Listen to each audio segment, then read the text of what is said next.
Amigos e amigas, vamos trazer para vocês a reflexão do dia, uma análise de uma página da literatura espírita e possamos nós fazer com que essa análise venha nos dar o esclarecimento necessário no nosso cotidiano, na nossa vida. Mestre querido, amigos espirituais, possamos nós estar em sintonia com vocês, recebendo de vocês o amparo necessário em nossa caminhada, mas acima de tudo, acreditando que vocês estão conosco, a nos dar as orientações necessárias, a nos mostrar o caminho necessário da nossa vitória íntima. Que assim seja, com a graça de Deus. Então, nós vamos trazer para vocês aqui uma página do livro Segue-me, ditado pelo Espírito Emmanuel e psicografado pelo médium Francisco Cândido Xavier. E a página tem como título O Servo do Senhor. Eles não são do mundo, como também eu não sou. Jesus. João, capítulo 17, versículo 16. O servo do Senhor é claramente conhecido na seara ativa do Senhor, mas se aspiramos a caracterizado no mundo, é fácil reconhecer-lhe a presença em seus traços essenciais. Vive no mundo sem agarrar-se ao mundo. Age sem apego. Ilumina sem alarde. Convence trabalhando. Atravessa o tumulto construindo em silêncio. Injuriado, esquece. Advertido, aproveita. Considera o passado apontando o futuro. Renova sem crítica. Perdoa sem jactância. Sofre sem queixa. Carrega fardos pesados, sem pretensão de virtude. Socorre espontaneamente. Fala, edificando. Eleva-se, elevando os outros. Colabora, olvidando a si mesmo, em louvor do interesse geral. Espera, fazendo o melhor que pode. Corrige, abençoando. Educa, amparando sempre. Em suma, quem se dedica ao Senhor entrega-se-lhe ao bendito poder como é, onde está, com o que tem, e com quem convive e persevera na execução incessante da obra do Senhor, sem perguntar como, onde, quanto ou com quem deve trabalhar para realmente servir. A condição de ser servo do Senhor, como é colocado aqui, é exatamente essa. A condição daquele que trabalha para o outro, sem buscar ter a pretensão de ser mais do que o outro. É aquele que se dedica ao próximo, mesmo com todas as limitações que tenha, e o faz de uma forma espontânea, o faz de uma forma que não quer, muitas das vezes, humilhar o outro. Faz no sentido de estar contribuindo na seara do Senhor, fazendo com que o outro seja o campo fértil no qual ele vai arar. Então, é muito interessante as colocações feitas aqui por Emmanuel, né? De como nós vamos perceber aqueles que realmente são servos do Senhor. É aquele que tem, na sua conduta de vida, posicionamentos extremamente humildes. É aquele que, na sua conduta de vida, ele sempre se coloca na condição de auxiliar. É aquele que, na sua conduta de vida, faz isso pensando num bem maior, pensando não em si próprio, pensando talvez numa causa maior. Então, são os exemplos que ele dá aqui, né? Vive no mundo sem agarrar-se ao mundo. Então, ele age no mundo, né? A grande palavra, né, de Paulo de Tarso, estar do mundo, mas não ser do mundo. Então, ele atua no campo do mundo, mas ele não se prende a esse mundo. Ele pensa sempre em mais além. Ilumina sem alarde. Então, ele procura orientar, mas sem estardalhaços, como assim a gente costuma falar, de uma forma simples, de uma forma singela. Age sem apego. Ajuda. Ajuda e passa. Né? A condição dele é ajudar. Não importa querer aparecer, ele faz aquilo porque quer. E não se apega àquela situação, porque mais à frente talvez tenham muito mais pessoas necessitadas da sua ajuda. Então ele parou ali, ajudou, ele continua caminhando, ajudando.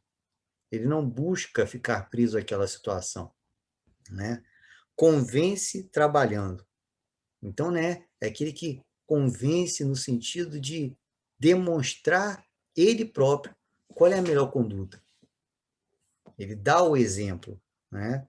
Atravessa o tumulto construindo em silêncio. Então, quando todos estão no meio do tumulto, né? Você imagina aquela discussão, todo mundo falando, você está ali em silêncio, tentando contribuir, nem que seja com uma prece, com uma mudança de pensamento. Injuriado, esquece. Advertido, aproveita. Então, se as pessoas ofendem ele, ele esquece.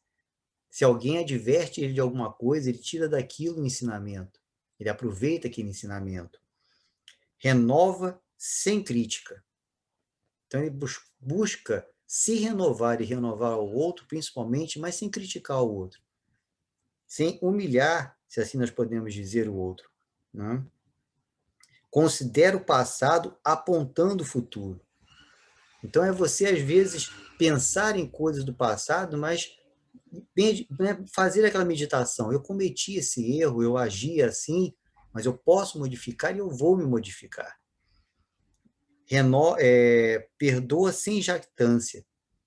Então, perdoa por perdoar, não se coloca em posição de pompa, né, de uma análise profunda. Ele perdoa por perdoar. É uma conduta dele. Sofre sem queixa. Carrega fatos pesados, sem pretensão de virtude. Então, sabe das dificuldades e sofre sem queixume. Não é que tem aquela condição, né, de um masoquismo, de um sádico, de uma pessoa que gosta de sofrer, mas em contrapartida, não é aquela pessoa que se vitimiza, não é aquela pessoa que se coloca na posição né, como se diz no vulgar, o pobre coitado, e não se vitimiza. Ele sofre as situações dele, mas sem se queixar. Ele faz, né, isso aqui, carrega fatos pesados sem pretensão de virtude. Porque ele sabe que aquele fardo que está carregando é dele. Se aquele fardo é dele, são equívocos que ele cometeu. Ele também não tem essa virtude. Colabora olvidando a si mesmo, em louvor do interesse geral. Então, colabora superando a si próprio, mas pensando sempre no bem geral. Fala edificando. Então, né, ele procura sempre falar. O que é falar edificando? É botar as pessoas para frente, para cima. É falar no sentido de contribuir de alguma forma com aqueles que estão ao redor. Socorre espontaneamente. Ao auxílio é espontâneo. Espera fazendo o melhor que pode. Corrige abençoando. Então, ele procura fazer o melhor que pode, esperando a situação transcorrer. E, como ele fala aqui, né, corrige abençoando. Ele corrige, mas sempre sem no sentido de humilhar o outro. Educa amparando sempre. Então, ele está procurando sempre amparar, sempre auxiliar. Então, dentro dessas características trazidas aqui por Emmanuel, vamos nós nos empenhar para nos tornarmos servos do Senhor. E, já que Jesus é guia e modelo, tenhamos-lo como guia e modelo. E nós vamos ver que Jesus fazia exatamente isso tudo. A melhor, para mim, uma grande demonstração da grandiosidade espiritual de Jesus, ele dá exatamente nos últimos momentos em que ele está com seus discípulos. Quando, no momento da última ceia, ele se coloca na condição de servo e reza lá, né, nas Escrituras, né, no Novo Testamento, ele lava os pés dos discípulos. Ele se coloca, né, cinge-se com uma toalha ao redor da cintura, uma condição que era característica dos servos. Ele se veste como um escravo e lava, né, os pés daqueles que são os seus discípulos. E os discípulos ficam, né, no Senhor, nós é que deveríamos fazer isso. E o que Jesus fala, né? Eu estou fazendo isso para dar o exemplo. Porque aquele que quiser ser o maior no reino dos céus tem que ser o menor na terra. Tem que se colocar na condição de servo, de escravo. E Jesus ali, ele era o servo e o escravo de Deus. Ele se colocou naquela condição. Era o servo e o escravo de Deus, cuidando ali do seu próximo, na figura dos discípulos. Então é uma grande demonstração. Nós hoje entendemos a grandiosidade desse Espírito que nós conhecemos com Jesus. É o governador do planeta, é um referencial, é um guia e modelo. E apesar disso tudo, dessa construção, desse patrimônio espiritual desse Espírito, que possui esse Espírito, se colocou nessa condição de um simples escravo, tratando ali dos seus discípulos, demonstrando qual deveria ser a postura dos seus discípulos perante o outro, para que eles pudessem, aos olhos de Deus, no reino dos céus, se tornarem grandes, se diminuírem na terra. Então, o servo do Senhor é esse. É aquele que demonstra na sua vida, na sua existência, no seu dia a dia, na sua conduta, que ele preza por aquilo que foi ensinado pelo Mestre Jesus. E ele se esforça para cumprir aquilo que ele ensinou. Então comecemos nós a exercitar isso, para que um dia nós, espíritos, possamos nos tornar efetivamente servos do Senhor. Muito obrigado pela atenção de todos e muita paz.